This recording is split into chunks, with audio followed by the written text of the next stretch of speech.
Hello, children. Today's word is flabberdapaticus. No. No. Hi, welcome, Card. Hello. Hello. We have around the table And Tyney. and SiFi and a silver gecko. Welcome to the first of. hopefully many. Yes, we keep saying that. It will be. It will be now. This is the Kraken Karma, or the Karma Kraken. What were we calling it again? I think Kraken Karma. Kraken Karma. Kraken I Karma. had a thought on the way over. The fluff dump. It looks like fluffer. Well, the reason that I thought fluff dump is because one of the things we're going to talk about today is. Sorry, it's shiny.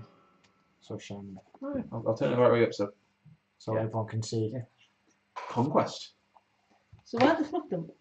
Because for people coming into the game, this has multiple sections to it, including 3 paints, which get you the basic colours, a paintbrush, which is really good, and 3 push fit miniatures. But what it also has in here, in the actual magazine, is a lot of background and a lot of fluff. So it is a fluff dump. Because people who are not familiar with Warhammer 40k, which this is what it's aimed for, people will read a lot of the fluff, a lot of background, and get to grips with it. However, the problem with this is the people who do play 40k and do collect Games Workshop have gone $1.99. Yeah. Yeah. Well, let's go buy 68 from a certain, all around the place. Yeah, a certain region. We found this one in Scarborough in the back of a newsagent's. The most back alley, tiniest newsagent I've ever been in. I was lucky because the day it was released, I went to WH Smith's and they had about 10 of them, but I didn't have the money to buy them. So I came back the next day on payday and I bought 5, 3 for myself and 2 for Druss. If I'd known Druss already had 2, I would have kept all of them myself, so I could actually have a full squad of Blood Claws, because I've converted mine into Space Wolf Blood Claws. Ah. Oh. Okay. But he's converted his into Dark Angels. The emo group. Sorry, I'm still lamenting over the Dark Angels. I just want yellow ones. I I bought this one because I want to get into painting, and it seemed like a nice, good, easy way to do it. Because I did it at the UK Games Expo. It is nice, but the later price points are not something that many people can keep up with. To be honest, I'm thinking of subscribing to it, to be perfectly honest. I don't know if I think it's the big cardboard bit that shows you everything you get. This is what you get for subscribing. Yep. But the subscriptions are $7.99 a week. A week. With free delivery. And you can return. I did read somewhere you can return them. And if you do the subscription through GW, actually, the first thing you get is that those clippers by themselves. GW clippers are a ridiculous price. Yeah. You get a shaping tool and the plastic. By the way, GW, if you're watching, yes, we are plugging. Please send us free stuff. You get this is the premium subscription. If you guys keep talking, I'm just gonna have a quick look in this bit to see if it actually shows you everything you get. The top bit is the primary. I found it. You found it. Yeah. So if you follow it through to completion, you get all of this. That's 2 full armies. Bearing in mind, this thing by itself's 45 quid. Yeah. Is this scenery, the red Yes. stuff? Yeah. And you get all these paints as well, and the additional paintbrushes. So, it is worth it in the long run. It is worth it in the long run. If it wasn't every week, if it was like every fortnight. We said monthly. We could afford monthly, maybe fortnightly. Yeah. Weekly, $7.99. That's a lot of money. It is. But then again, there's a. I pay £40 for my phone every month, and I'm not very good at money. Yeah. We have to be sensible. We do. It's especially if I spend too much on a particular website already. Yeah. And a particular dice game which nobody plays anymore. Locally. Yeah. Everyone else to play it. Yeah. And to explain it as well, we're going to have something else. We're going to have a talking stick. But currently, if somebody wants to talk, Yeah. You gotta touch the sparkly lizard. sparkly. But yeah, back to this. For people getting into the game, I think this is brilliant. Yes, definitely.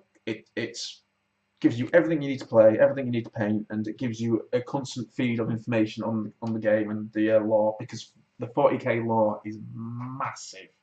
Yeah. Yeah. I tried getting into it and reading it. I read I read the main trilogy of the Horus Heresy, and then I was done. I thought, I can't be asked to read them all. Some Horus Heresy books are a pain to read. Some are brilliant, some are absolutely amazing, but some of them are it's just like you're literally torturing yourself to read them. Yeah. My favourite one was the Flight of the Byzantines, something like that. Something like that. That one where it's all about that ship. That book was really good to read, but I tried reading another one and I couldn't get through it. I'm a Space Wolf player, and I absolutely love Space Wolves. I love the lore and everything, and the characters. And I was reading Prospero Burns, and I think I got halfway through it, and I just had to put it down because it got stupid. It got really stupid. Yeah, I won't go into it in case anybody does actually want to read the book, but we won't spend too much more time on this unless GW send us free things. If they send us a free subscription, we'll happily do a review of it we'll do a review of that every week. Yeah. So that's what me and Anthony were discussing about this as ideas to sort of do painting videos, but we're not sure. For $7.99 a week, especially. Well, I don't think it's a bad idea. That is one of the things we're going to be talking about on here today. Is actually our projects and future ideas. Oh yes. But we've got a few things to go through. We've got a delayed review of UK Games Expo. Yeah. Yeah. Just sort of like Ukage. Pardon? Ukage. Just sort of like a recap, but you know, like 3-4 months later. Yeah, it's quite late. I wasn't even meant to be there. Yeah. Just turned up. I turned up, paid in for the Final Fantasy qualifier that wasn't existing. Oh yeah, you did have a lot. You did. Yeah. I had a good weekend though. It was a really good weekend. It was a good weekend. Yeah. I really enjoyed it. Any highlights for anyone? There was some really nice games. I really enjoyed seeing that game that was right at the back of camera. What it was called now? They had the scenery board set up with like the scenic battles. Oh, yeah. I remember the one, but I can't remember what they were called. I can't either. They're not going to Kickstarter, which they kept adamantly saying. Oh. But they are going to release the game in full, which is a novelty, I think, actually. Yeah. Because everything's Kickstarter these days. Yeah, they are. Some really fun board games we played. Yeah. Which included Escape the Dark Castle, which is so good. And if you want to check it out, we played a video of it. Yeah, we did. And Bad Karma Shots. Yeah, Bad Karma Shots. Yeah. And then I came back home and pledged into the Kickstarter for the special edition that's coming out. The UK Games Expo is really well done. It's really well laid out. There's one or two things that I've always had a problem with, which obviously I'm trying to think how I can put it. Some games that aren't given enough representation, not given enough room. Yeah. Some areas that are just left. It's like, they had a whole load of tables set out for people to play on. That could have been half the size and still had. Yeah, we discussed this, didn't we? Well, it was, I think the year before they had smaller game areas and they were just ram-packed and no one could get in. And this year they've got a bigger hall, the hall next door instead, and had a bigger game area, which didn't really get used until the end of the day. Yeah, well, there was a lot. If you went into the bigger hall and there was the game tournaments on, quite a lot of that space wasn't being used because they just hadn't sold the tickets for them. But obviously they can't control. They say there's 64 people for this event. If only 32 people signed up, then it's not on them. No. The bring and buy was really claustrophobic for me. It was It was slightly bigger than the year before, but still not big It's enough. still, if you've got anxiety, just Yeah. no. Sunday actually, we went on Sunday we went, and Obviously, that there's was not as much stuff as there was on the Friday, all the side. but it's quieter, much quieter. There are quiet spots and stuff that you can look out for. The last few things come out as well on a Sunday, and I got a really good bargain.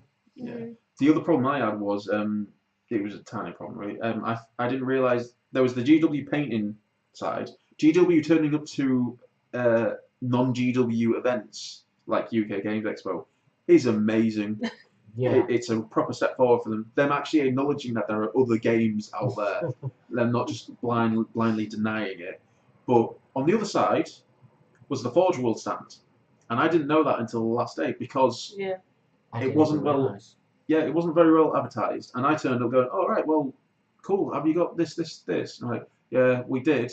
Sold them all now. I'm like, yeah, it was weird. It felt like it just popped up out of nowhere. Like we circled that place 20,000 times, and all of a sudden you just went, "Oh, it's over there." The other thing that I don't like, there was that stall that just turned up and just went, "Oh yeah, we're selling our stock," and then disappearing. Yeah. Then there was X amount of stands for games that didn't have playable copies. Yeah. Didn't have any like prototypes. It's just were just handing out flyers going, coming to Kickstarter. Yeah. It's just, how can you do that? How can you turn up to a massive gaming event without the product that you want to push? There was one or two there that did have their prototypes and didn't have their games just like show and off and all that. But to me, I just thought it was really stupid. Yeah, especially considering now with prototyping, you can just make a prototype at home. In fact, I think the latest tabletop magazine has a guide on how to make your own high quality print and play game. Yeah. Which you can just use for prototypes. Yeah. I think it's written by people who make prototypes as well or have a hand in it. So yeah. The thing is as well, 3D printing is such a thing now. Yeah. So if you can design your rules, if you know how you want your game to play, and you're past the playtesting phase to the point where we've got a game we can market, surely you can produce something, even if it's cut out pieces of paper. Yeah. And go, yeah. So you had that problem the year before, didn't you? Where there was a game that you really wanted to play, and it was very, very simple, moving on a piece of paper, whatever it was, on a board, and they just didn't have a player. Was like, "We're coming to Kickstarter, back us." It's like, "Well, we want to play." Well, we didn't get this stuff in time. Could you not just go and buy some tokens? The only thing they were missing was the miniatures. Yeah. And like I said, it was like there was a shop directly opposite that was selling game piece components, including coloured meeples and coloured cubes. Just spend a tenner, get a few bits, take some pre-orders. Yeah, you're just trying to show off your game, aren't you? Your idea, your vision, and if you can't sell your vision to somebody, then you shouldn't be making a game. Exactly. Because it's fine having a game that you can play, but you're trying to market for people to buy. Yeah. Rant over. Yeah, we do promise we enjoyed the expo. For some reason, we've just gone for a bitch fest there. Yeah, but no, it's not at the expo. Fuckers turning up to the expo. So highlights. Highlights. Of expo. I'd say Light Seekers were mine. I really enjoyed Light Seekers. There were seats. I could sit down. I got panda socks. Oh yeah, you got panda socks. I got panda socks. I should have got the unicorn ones. But no, I really enjoyed Light Seekers. It's just a shame that it's not a very prevalent game. Part of a Facebook group, and it's sort of building very, very slowly. But I feel it's going to peak and then drop. Sadly. Yeah. Well, Warhammer, Sigmar, Age of Heroes, and all that. They had posters up for it, and certain people were allowed to play it. And then now it's just not. It's not anywhere local. It's released, but it's not anywhere local. Yeah, I think you can pick them up at GW, but that's it. Oh really? Yeah. I haven't heard about any events or anything. There was no event. There was meant to be one locally at a board game cafe that I heard, but that never happened. Oh no, they turned up at 3 o'clock in the afternoon apparently. Oh, so well after everyone had done and left and had their 3 cups of tea and coffee and biscuits. We turned up, you and me, Tiny, and Yeah. they thought we were the ones running the tournament, the demo. I was like, no, we're here to play it. Yeah. Have you got any stock in? Oh no, we're not stocking it. We just got a demo day. I'm like, What's the point? this brings me back to the. But I thought it was a really good atmosphere, UK Games Expo. It's always really well done. Everybody that's actually volunteering for it or working there is always really professional, always really helpful. Yeah. No complaints about that. The food prices, but then again, I think they just have you over a barrel there. Yeah. That's just the venue. Yeah. They've definitely worth taking pack lunches. Yeah. But we're all set for next year, aren't we? Yes, Yeah. Hotels booked. So UK Games Expo, if you're listening, We'll get press passes. send us free things. Or at least a press pass. Just so we can get in early and beat that queue. Oh, I didn't tell you about Tom, the goddamn Tomo going. Oh, Pepsi, send us Pepsi. I'm like, you can't do that. There you go. Next topic, or should we? Anything else anybody wants to say about UK Games Expo? No, I think that was. I can't really remember most. I remember it, but Yeah, I it don't was in remember. June, and we're now in September. Yeah. Yeah, We're a little bit late, guys. a little bit late. So let's kick ourselves into Kickstarter corner. Yes. Who would like to go? Who would like to touch the sparkly lizard? Oh, I don't. Is it going to be the beard? It's probably going to be the big. Right, yeah, let's go, let's do this. So, I'm assuming with this section we're talking about the terrible things we're spending our money on that we really shouldn't spend our hard-earned money on. You're going to say what I think you're going to say, aren't you? I mock you for it. The Arcadia Quest Kickstarter The launch. Dust Collector. The Dust Collector. I'd like to point out he's rubbing his hands with glee right now. He's sweating profusely. I don't Oh, know if he's lubricating It's himself. the table has visibly risen. It's basically Arcadia Quest, which was the big dust collector in this house. Still is, isn't it? Still is. Still a lovely dust collector. I dust it now and again. Look at it lovingly and longingly. Them dragons. Oh, the dragons. But I really wish you'd seen the hand actions he did there. the dragons. But yeah, it's Arcadia Quest, but simpler. Meant to be quicker. The live video that they did on Facebook, I've not seen it, but apparently lasted far too long, about 2.5 hours of people trying to play the game, and I think they were learning they were learning at the same time. But it's meant to be a quicker setup, a quicker gameplay, smaller teams that you're using, everything's more randomized, and they just keep announcing new content constantly. I looked at it and I didn't see a single character that I like the look of. There's plenty of tentacles, which I'm all on board for that, but there just wasn't any characters that just caught my fancy. I can see what they're doing with some of them. Yeah. But I love chibi stuff. I want an entire half sleeve of chibi characters, but it's just like, eh? Oh, you'll have to play Arcadia Quest. Have you played it yet? No. Does it come out of the boxes? Does it actually come off that shelf? Yeah. It came out of the box to get sealed. Well, sleeved. Sleeves, yeah. Sleeved. It's all sleeved in FFG Premium. Far too much money spent. To be honest, going slightly off tangent.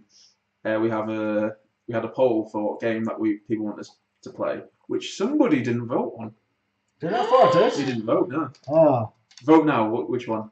What was the 2 options again? Gloomhaven or Dark Souls? They're both games that I want to play, but I can only vote for one, so I'm going to vote for both. Your level of math is mad. But yeah, I've started sleeving up the Dark Souls because we've got Dark Souls. Me and Druss are going to start doing a playthrough and hopefully not suck balls at it, which we'll talk about more later. Back to Kickstarter. Mm-hmm. Yeah. Have you pimped yours? I've pimped it enough.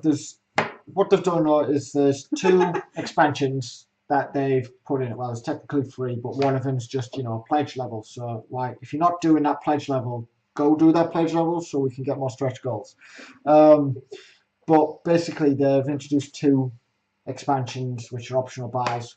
One is where it crosses over Arcadia Quest into Starcadia, so you can have full-on PvP fights, which is like a mini skirmish game of your 2 characters fighting over basically in a gladiatorial arena, and it brings in obviously these fabled heroes from the old land of Arcadia into the star-studded future to fight. Doesn't include all the previous Kickstarter goals on those heroes, so you instead of 100 odd, you've only got about 50, 60 odd. And then they bring in the robot one, which has more of the robots. Am I okay to go? Yeah. Okay. Next on the do you want to do Unstable Unicorns? Yes, Tyney? please. Thank you for just ruining my little Mhm. Unstable I haven't backed it yet. I'm still on the fence. I don't know how long it's got left. It got backed in 24 minutes though. It's a expansion, I think, and it's light and dark, and I don't like the sound of it. It's I'm not a big fan of expansions. That sort of. Have you seen the expansions at Beanies? Yeah, I want the not safe for work one. Yeah. That's the one I want so badly. The one I have back though that we are probably going to do a lot of videos on is Dungeons and Doggos. Mm-hmm. I need to catch up on that comic as well. It's a really good comic that you should read as well. In the vein of comics, Turn Signals on the Land Raider is back. What the flip is that? There was a comic years ago, and he was a piss take. And essentially, Land Raiders are a big tank in 40k. Okay. And they do have lights on, and quite literally turn signals on the Land Raider. So can you imagine a massive war machine going, oh, we're turning left? Yeah. Okay. But the Legion was called the Emperor's Pointy Sticks. And quite literally, it was just an absolute piss take. One of my favourite ones was quite literally, it's driving forward and the little guy on top's going, oh, it's clear sailing from here. Oh, there's just a Coke can in front of us. What's it going to do? And he's like, that's not a Coke can. It's a Carnifex! And he's like, hello, boys. And he's like, damn proxies! Just to jump back to on your Unstable Unicorns. You do research. It is still live. Yeah. There is currently 7 days to go at the time of recording this video. 21 seconds to go. It is a 100% Kickstarter exclusive. Mm-hmm. That means if you don't back it here, you will not be able to purchase it later in stores, online, or at any conventions. Oh, shoot. Apparently. Oh, no. This is not an expansion pack, it says. Is it not? It is a fully playable standalone games that do not require you to own original Unstable Unicorns. Although, if you are feeling extra wild, you can shuffle them together for a massive game. And we like massive things. So it is Kickstarter exclusive. Oh dear. There are 2, which is obviously you've got the Chaos and what's the other one called? Karma. Please. Control and Chaos. I wanted it to be Karma. If you want both of them, which is if you're not doing both, then why are you not bothering? Does it really say that? I hope it really says that. It should. That's my way to view it all. Is currently at the moment there are no early birds left. Obviously. There's a second one which is currently at $49 US. Oh, that's not bad. Not including shipping. Kickstarter shipping's not too bad currently, but we'll see. The last Kickstarter thing we want to talk, well, obviously Dungeons and Doggos. We're going to do a lot more about Dungeons and Doggos because we're currently going to go into like projects and everything we're doing, but we're currently playing D&D. Yeah. Learning the basics of it. I'm trying to make it as difficult as possible. Yeah. But after our next campaign, which hopefully we will record, which is going to be the characters we're currently using, we'll hopefully have the full grip of D&D, and we're going to use Dungeons and Doggos, and hopefully we'll have a decent ensemble of people to play it. We're hoping, yeah. And we're going to play it as our favourite canine companions. Yes. But on the note of Kickstarters, because Dungeons and Doggos is a Kickstarter that's been and gone, unfortunately. Today, Horizon Zero Dawn, the board game by Steamforged Games, hit Kickstarter, and it's already funded. That does not surprise me. No, it doesn't. The models look amazing. Amazing. Oh, I want them so much. Some of them look huge, just huge. Well, if they're anything like the Dark Souls one, some of them miniatures are really large and really nicely detailed. Yeah. Oh, I'm waiting for that Gaping Dragon and the others to come out, like the Asylum Demon. But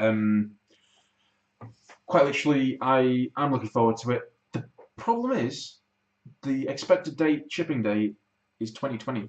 2020. Yeah. That's a long time to wait. Yeah, no, and it's just gone up today, and obviously, so it'll land in 28 days or whatever. That's a year and a half to wait, over a year and a half, because it's March 2020. It's not the longest I've waited for a Kickstarter, but it is quite long. Yeah, well, Relic Knights, 2 years after funding. Any other Kickstarter stuff? Or I think that's by a lot, really. Yeah. So we're just gonna have a quick talk. Obviously, as we said, we're gonna try and do this Karma Cards, which is gonna be a podcast every week. Weekly. We're gonna try in some capacity to get Druss in as well, even if that is by proxy, like over. Skype call, maybe. Yeah. Call. Or Discord. I'm not good with the lingo with the kids. Down with sickness. But some of our upcoming projects, including personal projects that we're doing, anybody want to take the lead? Or? So obviously we've mentioned that we're going to be doing the D&D stuff. So hopefully we'll be recording the plays of D&D in general, and then I might look at doing hopefully something where it's me behind the scenes, behind the board, behind the DM screen, pretending on the outside there and tell you what I'm doing, and inside running around like a headless chicken going, I don't know what I'm doing. Well, kids, I'm going to put this little bomb here, and it's going to completely fuck them up. Also, in that vein, Tyney's doing a write-up. I am on the Bad Karma Facebook page, if you want to go there. I'm just writing up just the adventure and sort of like a little backstory and just thoughts and stuff. Yeah, giving people a taste of the adventure. Yeah, which makes it look a lot more epic than I describe it in any way. It's hard getting into Bale's head though. I'm finding. I'm trying my hardest to get into that head. He's got to open. Oh no, it's in here. Yeah.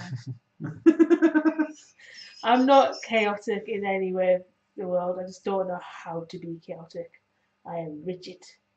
I'm actually really enjoying playing. But Bale is a character from I write. I've done quite a lot of stories, and Bale has appeared in multiple ones across different worlds, and I'm actually quite enjoying him in D&D. I just want the ability to just like set people on fire in my mind now. God. Just mid conversation, someone just bursts into flames. Bale! Wasn't me. On that as well, we mentioned earlier the idea of doing painting, which I'm going to try and help Tyney with because you want to learn to paint.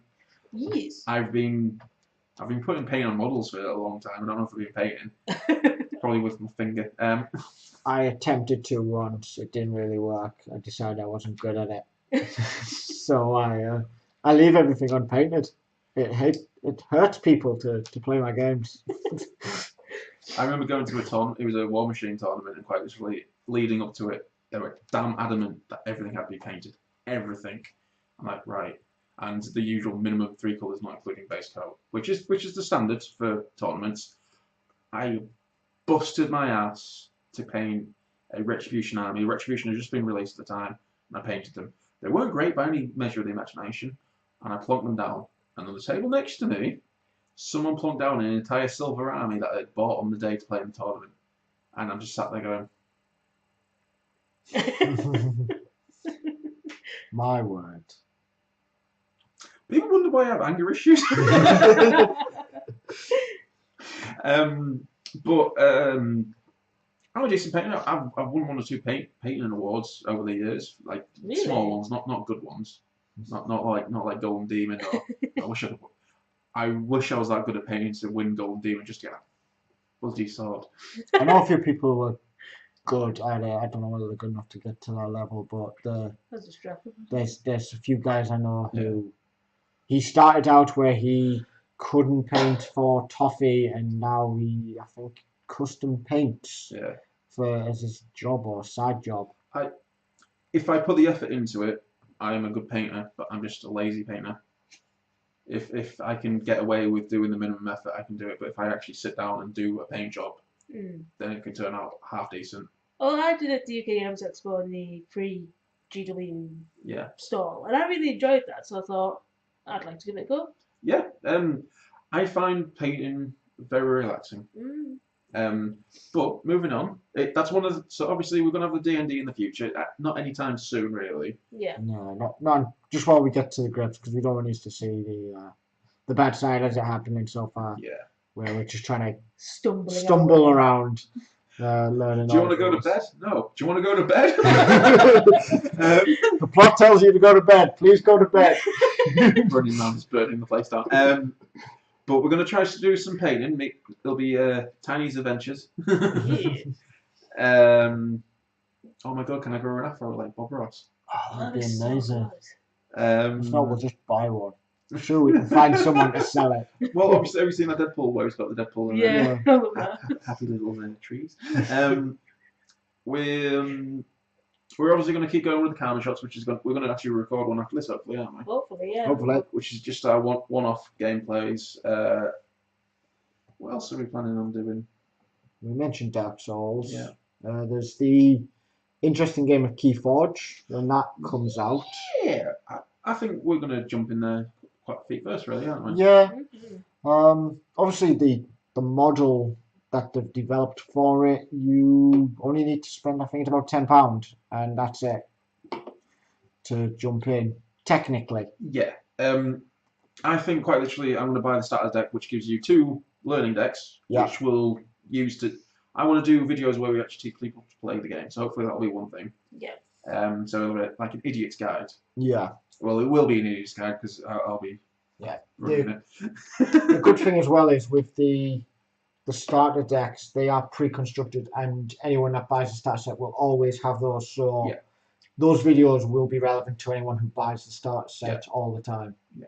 Well, I also would like to do, because I'm really interested in the lore, which, according to some people, is just being made up on the spot, which I don't particularly believe. But I'm interested in the lore, so I think as we get decks and we see what cards are in there and we discuss the art, the background, and hopefully the thought process that's gone into designing these cards. Yeah. Yeah. So sort of like a breakdown of the game completely. Yeah. So that's one thing to look forward to. I said Dark Souls. We will at some point in the future do Gloomhaven as well. But that'll be a good delve in. I'd say it takes about 4 people just to lift the box, really. Oh yeah. So that is a mountainous game. I've heard tales of people playing it for days, and that was just set up. Yeah. Well, the other thing is, there's other board games that I'd love to play. Star Trek Ascendancy. I would like to play a full game of that, so like everybody has a faction, including the Borg and the Ferengi and the Cardassians. I think the Cardassians are an expansion, so that's 6 players. Yeah. I would love to play a 6-player game of that and just watch it descend into madness. Klingons. That reminds us of UKG, where I destroyed you as the Empire. yeah, the Klingons, but yeah. Well, I wasn't the Klingons. Oh no, the Federation, yeah. I was the Federation, technically the Empire. You were the Klingons, and I beat you in war. There was that poor bloody the guy that was trying to teach us, who was the Romulans, going, "Oh well, I've got the Romulans. I've got the surefire way of winning this." Oh, wormhole, they're gone. Yeah, he went straight into a wormhole, and I just have to paint a nice little army right next to your bit. Oh, yeah, because the way you play it is you like flip over a planet and an event card and whatever, and you got like the best event card ever. Yeah. And so while me and him were getting like 1 resource each turn, you were getting like 6. Yeah, I dominated the planet so much that I actually fully built it up and controlled it and went, this is how the Empire works. And built 2 fleets in like 2 turns and then just crushed everyone. Still not as good as when I watched Dalton play it because he was playing against somebody using Federation. So we walked up to. Don't think it was Earth. I think it was the next one to Earth. He walked up to Earth, which was fully fortified. He's like, yeah, try it, Klingons, and he goes, cultural takeover, and then the B1 went on the way.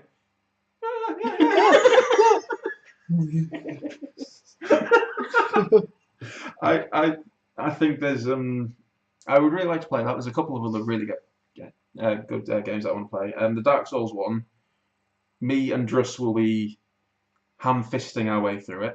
Yeah. And I'll be buying the expansions as we go along, and carrying on the campaign because I think we're going to do a full playthrough of it. Ooh.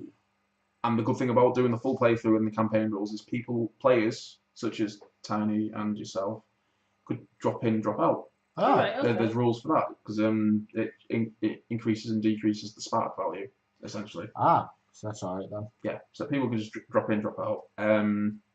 We'll hopefully get that started sooner rather than later. We need to continue Imperial Assault. Yeah. Mm-hmm. I would like to definitely get that finished. Yeah, we're doing it that finish. I think we are roughly halfway. Until we start adding it in the extra expansions. Yeah. Well, there's only one at the moment. There's only one expansion to the app. There's only one extra campaign, which requires Jabba's Realm. No, I thought if you add the extra anyway. No. Anyway. Unfortunately. Also on the horizon, Ooh. there is a game coming out called Speed Freaks. Imagine Demolition Derby, Mad Max Fury Road, and Space Hawks. Oh. Have you not seen that one? No, I've not seen that one. Essentially, what it is, it's one of the GW standalone board games. There used to be a game ages ago called Gork Mork, which was like Necromunda but with orcs. Oh yeah, I remember. I had a little paper print and play version out of one of the magazines years ago. Yeah, I actually remember that as well. Yeah. So Speed Freaks is the spiritual successor to that. Ah. Essentially, you build your warbands, which are all mounted, and then you pretty much just. That was my hand slapping together, not something else, you sick fucks. But so we've got Keyforge, Speed Freaks, Dark Souls coming, Imperial Assault to be finished, Gloomhaven, painting. Well, slide in Arcadia Quest, and then in a year's time, Starcadia Quest. Yeah. If I won the lottery tomorrow, there is a game that I really want us to play, and you know what? There is a way of us playing it for a lot less than Kingdom Death. Yes. Yeah, we can use Tabletop Simulator to play. That's the way that I know most people try to play that game. Yeah, because it's a £440 price tag. What? Yeah. Jesus. It evolves with you as well. I think it's like a type of legacy type game. Yeah. I wouldn't mind playing one of those as well for the Bad Karma. Yeah. Well, Legacy game. one of the ones that I was thinking of as a legacy type is the Exit games. The Exit games are micro legacy games. It's an escape room basically in a tiny box. Mm-hmm. And from that you have to basically escape, and it is timed, and you have to actually rip up some of the cards to reassemble them, depending on which one it is. There are a few that you don't have to, but then again, Gloomhaven's like that as well. Yeah. There's one or two. There's like envelopes that you have to open to progress the story forward, and there are certain cards that you have to remove from the game. Yeah. But yeah, no, I'll be up for that. There's lots of games that I want to play, and again, especially with Keyforge coming out, I think getting back to Karma Clash where it's like competitive games as well. Yeah. We have talked about in the past of doing an Arkham playthrough, but it's getting everybody together. It's getting the people together that do the campaign. Obviously, there are semi-rules for people dropping in and out, but they don't always work. Best if people just. It's best if you just try to get through as much of it. But the other day they did announce the deluxe box. Return to Dunwich? Return to Dunwich. No, Dunwich, yeah. Which will be basically hard mode, because the games are not already hard enough as it is. Essentially like Return to the Night Zealot then. Yeah, Return to the Night Zealot, but... Which, if you want to watch people play badly, we've got 2 videos of it. Yeah. And the random person off the street to play with the 4th player. Yeah, we just like conscripted. I think you walked in the room and went, hello, and then that was it. You then sat down and went, what am I doing? Don't worry, Liam. The check I promised you is still on the way. It will not bounce. It will not be written in human feces. Right. After that, on that note, like I say, we're going to try and do this every week, and we're going to try and start doing regular content every week, which has been a ongoing job promise. It's been my aim for a while, and we're just going to have a steady stream of content, and we're going to start forcing people to watch our videos. Yeah. Hey, you! Do you want to see a dead body? And on that note, this is SiFi from Bad Karma Cards. And Tyney. And I'm signing off until the unicorns. bye.